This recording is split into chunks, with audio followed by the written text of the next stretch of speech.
Quando cheguei a Gravenvold, achei que seria apenas mais uma cidade esquecida no mapa, com suas casas antigas e ruas sempre meio vazias. Mas bastou uma noite na cabana em que estou hospedado, no limite da floresta Olopine, para eu perceber que havia algo de estranho escondido sob esse silêncio. Minha primeira manhã aqui ficou gravada na memória. A chuva ainda pingava do telhado, e a fumaça da lareira se misturava com uma névoa densa que parecia não querer ir embora. Quando abri a porta, a sensação era de que eu estava sozinho no mundo. As árvores de Olopine se moviam com o vento, mas havia um ritmo diferente, quase como se elas sussurrassem entre si. Foi então que notei marcas no chão, trilhas profundas no barro encharcado, arranhões que formavam círculos ao redor da cabana. Nenhum animal da região faria aquilo, pelo menos, nenhum que eu conheça. O mais inquietante é que eu não ouvi nada durante a noite, só o silêncio absoluto, pesado, que parecia se prender ao ar. Desde então, percebi que Gravenvold não é só mais uma cidade esquecida, é um lugar onde o mistério respira por entre as árvores. Na tarde seguinte, decidi caminhar pela floresta Olopine. O ar ainda estava úmido da chuva, e cada passo afundava na terra escura, soltando um cheiro forte de folhas apodrecidas. Segui um caminho estreito que nunca tinha visto antes, como se tivesse surgido apenas naquela manhã. Depois de alguns minutos, encontrei algo que não fazia sentido ali, uma abertura coberta por raízes grossas e musgo. Era como uma fenda no solo, escondida atrás de pedras partidas. Empurrei as raízes e senti uma corrente de ar frio subir das profundezas. Com uma lanterna improvisada em mãos, desci por degraus de concreto quebrado que pareciam levar ao subsolo. O que vi me tirou o fôlego. Um espaço enorme se abriu diante de mim, um bunker esquecido. O lugar parecia congelado no tempo, com paredes de ferro enferrujado, cabos soltos e máquinas pesadas, todas feitas com aquela aparência dura e cinzenta dos anos 90. Painéis de controle cheios de botões vermelhos e verdes piscavam de forma irregular, como se ainda estivessem tentando funcionar. No canto, vi um corredor repleto de portas metálicas numeradas. Algumas estavam trancadas, outras entreabertas, revelando salas menores cheias de computadores antigos, do tipo que usavam monitores de tubo e disquetes. No centro da sala principal, havia uma plataforma circular, e sobre ela o que parecia ser um console de lançamento de mísseis, agora coberto de poeira, mas ainda carregando uma aura de perigo. Era como se eu tivesse encontrado um pedaço de guerra enterrado embaixo da floresta, e, por algum motivo, parte daquela estrutura ainda estava viva, respirando em luzes fracas e ruídos metálicos. Avançando pelo corredor enferrujado, senti uma estranha vibração no ar. Não era vento, não era som de máquinas. Era como se o próprio bunker estivesse emitindo um zumbido baixo, quase imperceptível, que ressoava dentro do meu peito. Cheguei a uma das salas no final do corredor. A porta estava entreaberta, e uma luz azulada escapava pelas frestas. Empurrei devagar, com a mão tremendo, e o que vi me fez recuar de imediato. No centro da sala, cercada por cabos e antigos aparelhos de monitoramento,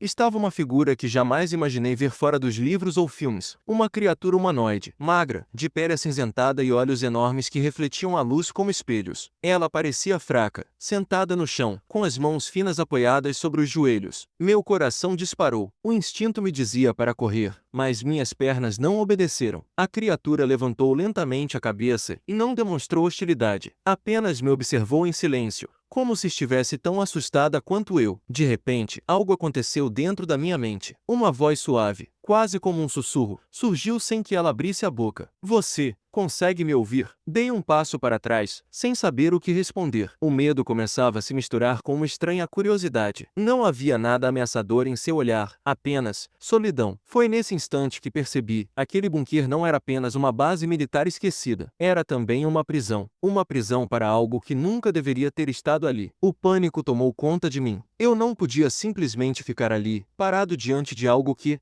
até aquele momento, só existia em teorias conspiratórias. Meus olhos percorreram a sala freneticamente, até encontrar um velho cano de ferro encostado ao lado de uma das máquinas. Agarrei-o com força, minhas mãos suando, e dei um passo à frente. Seja o que for, eu não posso deixar você sair daqui, murmurei, tentando me convencer. Avancei, levantando o cano acima da cabeça. A criatura, porém, não se moveu, não mostrou medo, não se defendeu, apenas me observava, como se já soubesse o que eu iria fazer. No instante em que desci o cano, ela ergueu um dos braços, e uma energia estranha percorreu os cabos ao redor. Em vez de atingi-la, o impacto fez disparar faíscas dos aparelhos enferrujados. O som metálico ecoou pelo bunker, e de repente tudo ao redor começou a vibrar. As luzes piscaram, O teto rangeu. Uma parte da estrutura antiga cedeu, fazendo blocos de concreto despencarem sobre nós. O chão tremeu sob meus pés, e antes que pudesse correr, um pedaço enorme desabou bem acima de mim. Foi nesse momento que senti algo me puxar. A criatura se moveu com uma velocidade impossível, lançando um feixe de luz azul que desviou os destroços no último instante. Caí no chão, ofegante, e só então percebi. Ela tinha me salvado. A poeira ainda pairava no ar, e no meio dela, seus grandes olhos voltaram a brilhar. Agora, entende? A voz ressoou de novo dentro da minha cabeça, calma, quase triste. O cano escapou das minhas mãos. Pela primeira vez, percebi que talvez eu fosse o perigo ali. Ainda respirava com dificuldade quando decidi quebrar o silêncio. Eu me chamo Elias. Minha voz saiu trêmula, mas firme o bastante para soar como uma apresentação. A criatura inclinou a cabeça, como se aquele gesto tivesse algum significado para ela. Depois, sua voz mental ecoou novamente. Eu sou Liara. O nome soou estranho, quase melódico, como se carregasse memórias de outro mundo. Ela baixou os olhos e, após alguns instantes de silêncio, começou a compartilhar sua história. Vi imagens surgindo diretamente em minha mente, não como lembranças minhas, mas como fragmentos emprestados da memória dela. Um planeta azul esverdeado, distante, com cidades que brilhavam como cristais sob 3 sóis. Vi aquela terra sendo consumida por uma luz intensa, como se tivesse implodido em silêncio. Liara vagava pelo espaço, dentro de uma cápsula fragmentada, até ser atraída pela órbita da Terra. Ela caiu muito antes de qualquer registro moderno. Foi encontrada por tribos antigas que, ao testemunharem sua presença, acreditaram estar diante de uma divindade. Construíram símbolos, ergueram rituais e a veneraram como uma guardiã caída dos céus. Mas o tempo passou. Homens diferentes chegaram, homens de uniformes e bandeiras.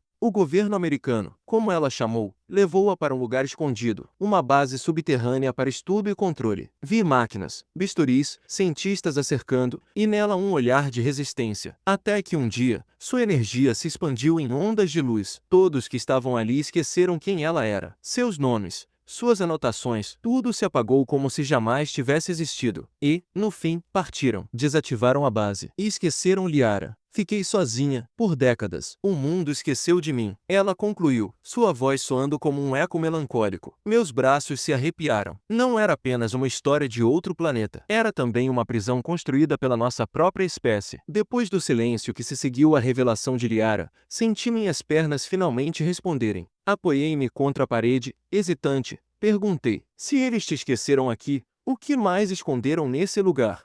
Liara se levantou lentamente. Sua silhueta alta e frágil parecia quase se fundir com as sombras do bunker.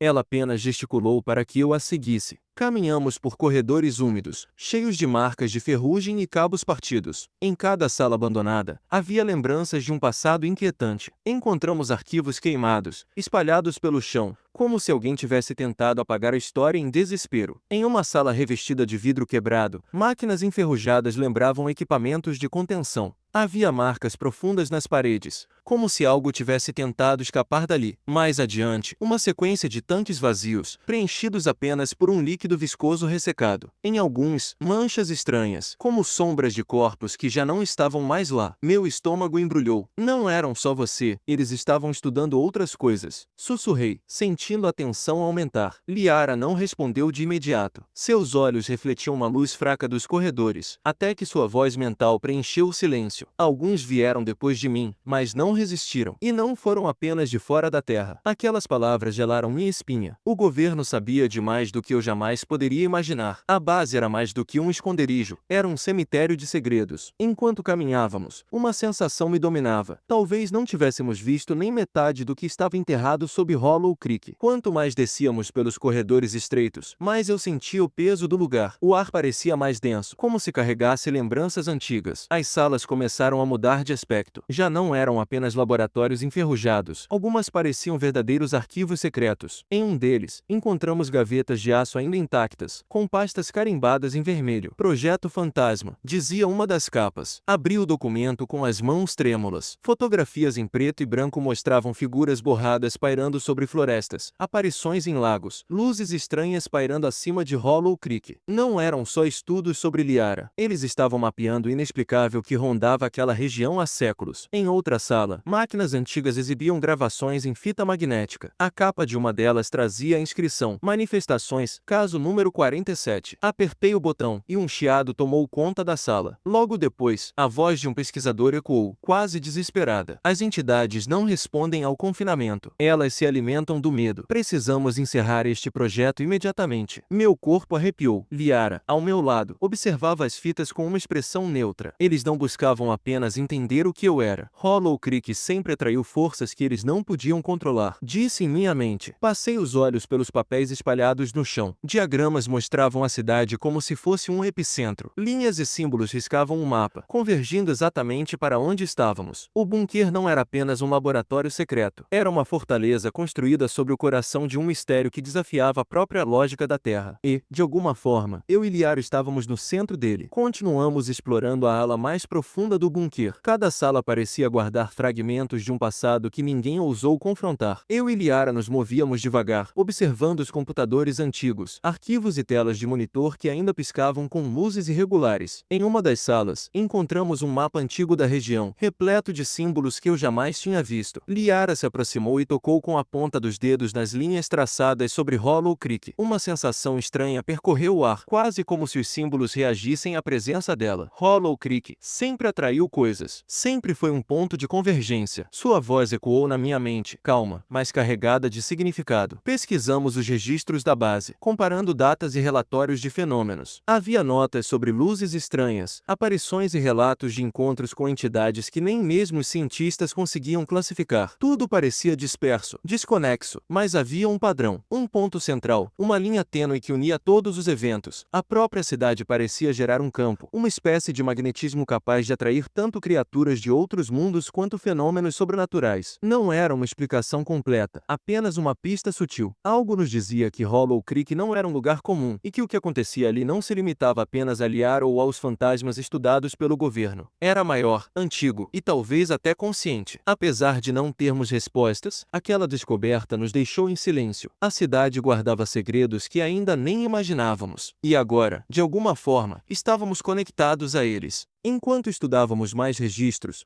uma sirene aguda cortou o silêncio do bunker. Luzes vermelhas piscavam, refletindo nas paredes metálicas e nos cabos expostos. Liara se virou para mim, seus olhos enormes brilhando com urgência. Algo foi ativado. Precisamos sair, agora, disse em minha mente. Corri para o corredor principal, tentando processar o que acontecia. Uma voz metálica ecoou pelo sistema. Alerta, selamento automático ativado. 2 minutos para fechamento completo do bunker. Todas as medidas de contenção serão iniciadas.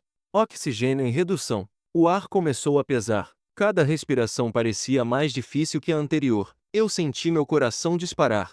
Liara me pegou pela mão, ou melhor, algo equivalente à mão dela, e puxou-me na direção do que parecia ser a saída.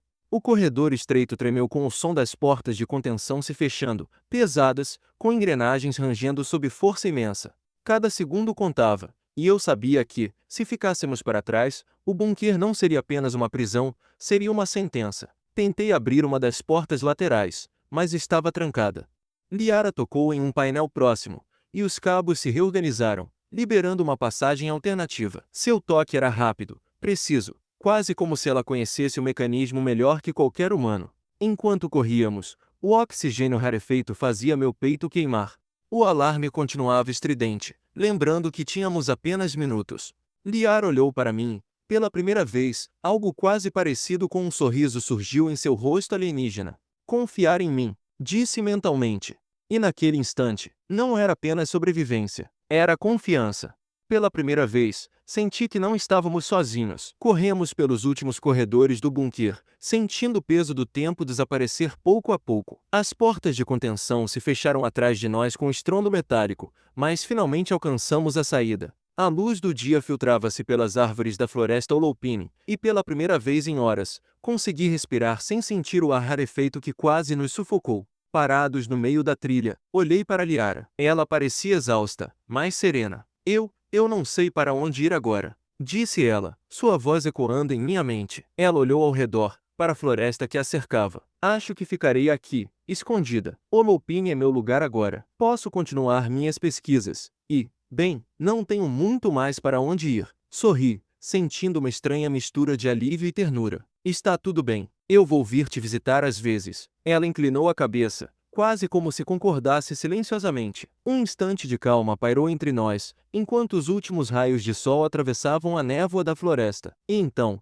comecei a caminhada de volta para casa, o coração ainda acelerado, mas com a certeza de que aquela amizade improvável estava apenas começando. No entanto, enquanto nos afastávamos, tive a sensação de que não estávamos completamente sozinhos. A floresta parecia observar cada passo, cada gesto, cada decisão que tomávamos. Não dava para saber se o que espreitava entre as árvores era bom ou ruim. Apenas sabia que o Lupin nunca deixaria de guardar seus segredos. Se você está gostando dessa história e quer descobrir o que vai acontecer na parte 3, deixa o like e comenta, porque promete ainda mais emoção, mistérios e aventuras da floresta que parece ter vida própria.